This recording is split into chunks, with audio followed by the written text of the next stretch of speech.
Oh. Do you ever show houses without somebody being pre-qualified anymore? No.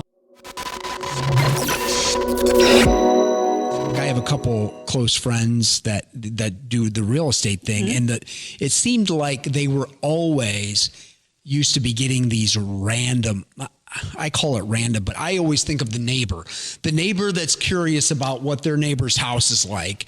And so like, it seems like, and I don't know if this was COVID or pre-COVID, that filter of being pre-qualified for things is now in existence. Oh. Do you ever show houses without somebody being pre-qualified anymore? No. Like, that's got to be like the biggest high five moment of your existence in this career, because that had to happen in the last 11 years, right? Yeah. Oh, yeah. It's something that, I mean, if you're a buyer and you want to go look at a house, the first thing you want to do is have that pre-approval, because if you decide that you want to write an offer and you don't have that, you have no skin in the game. Yeah. So I always do a buyer consultation, and I sit down with buyers and I say, well, your first job is to get that pre-approval. Because number one, you want to know your buying power, but you also want to know, what your budget is. Yeah. I mean, people might say, well, I'm pre-approved for this number, but I really want my payment to be around here. Well, that's,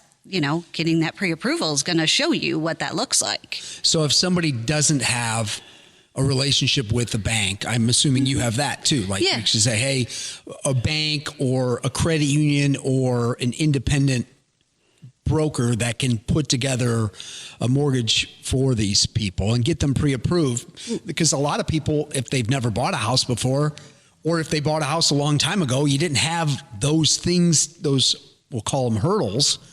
But like, what does that look like? Like, what does somebody that's not familiar with what that even means, what's that mean? Well, I mean, when you're sitting down and you're talking to them, you can say, do you work with a lender, first of all? Yeah. Do you have your own personal bank that you want to work with, or do you know someone? And if not, I can put them in contact with, a couple different lenders for them to, make a phone call to and work on the process. Because most of the lenders will sit down with you and go over, the process of the mortgage as well. Because there's a lot of steps to it. Lenders ask for a lot of things continuously. And I always tell my buyers that when we first sit down, I say, don't be discouraged when the lender asks you for the same copy of the same thing, a couple times, because they want everything up to date. It's just keeping everything current prior to the loan being approved. So it's really important that they work through that and understand it. And the lender is going to really guide them on what's best for them, because there's different loans, there's different down payment, there's different options out there for them. Yeah.